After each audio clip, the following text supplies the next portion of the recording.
सुकून पाया है बेकसी ने,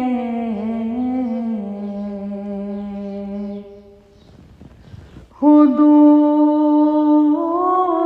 गम से निकल गया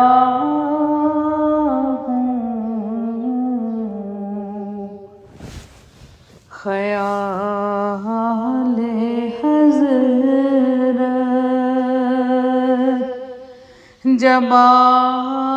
गया है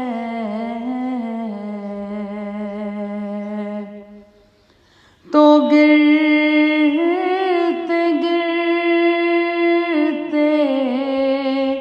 संभल गया